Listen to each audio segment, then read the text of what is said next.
Brought to you by Penguin.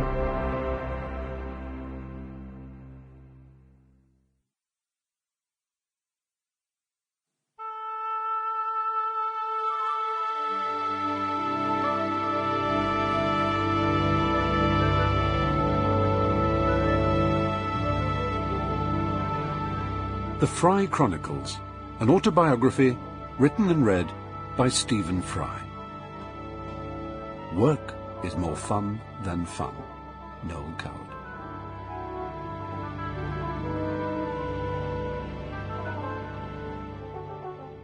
I really must stop saying sorry. It doesn't make things any better or worse. If only I had it in me to be all fierce, fearless, and forthright, instead of forever sprinkling my discourse with pitiful retractions, apologies, and prevarications. It's one of the reasons I could never have been an artist, either of a literary or any other kind. All the true artists I know are uninterested in the opinion of the world and wholly unconcerned with self-explanation. Self-revelation, yes, and often, but never self-explanation. Artists are strong, bloody-minded, difficult, and dangerous. Fate, or laziness, or cowardice, cast me long ago in the role of entertainer, and that is what I found myself throughout my 20s becoming, though at times a fatally over-earnest, over-appeasing one, which is no kind of entertainer at all, of course. Wanting to be liked is often a very unlikable characteristic. Certainly I don't like it in myself. But then there is a lot in myself that I don't like. 12 years ago, I wrote a memoir of my childhood and adolescence called Moab is My Washpot, a title that confused no one, so clear, direct, and obvious was its meaning and reference. Or perhaps not.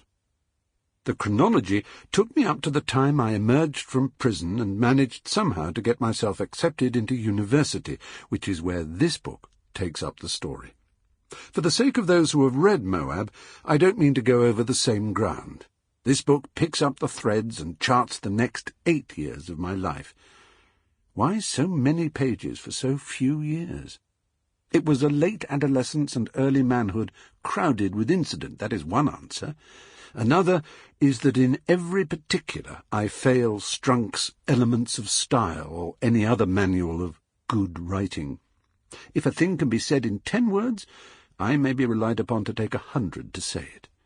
I ought to apologize for that. I ought to go back and ruthlessly prune, pare, and extirpate excess growth.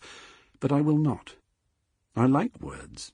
Strike that. I love words.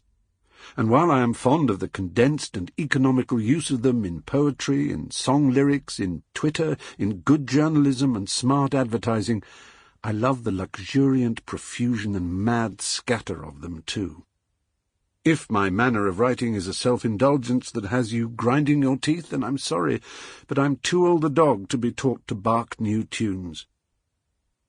I hope you forgive the unedifying sight of my struggle to express some of the truths of my inner self and to measure the distance between the mask of security, ease, confidence, and assurance I wear so easily that its features often lift into a smirk that looks like complacency and smugness, and the real condition of anxiety, self-doubt, self-disgust, and fear in which much of my life then and now is lived. It is a life, I suppose, as interesting or as uninteresting as anyone else's. It is mine, and I can do what I like with it, both in the world, in the real plane of facts and objects, and on the page, in the even more real plane of words and subjects. It is not for me to be so cavalier with the lives of others, however.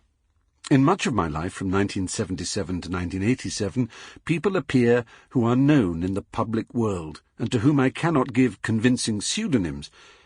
If I told you, for example, that at university I met a man called Liu Horry, and that we embarked on a comic career together, it might not take great insight or too much Googling on your part to know that I was writing about a real person. It's not for me to go blabbing about his life and loves, personal habits, mannerisms, and modes of behaviour, is it? On the other hand, were I simply to say that everyone I met in my journey through life was darling and gorgeous and super and lovely and talented and dazzling and sweet, you would soon enough be arcing streams of hot vomit all over the place, and in every probability Sample complete. Ready to continue?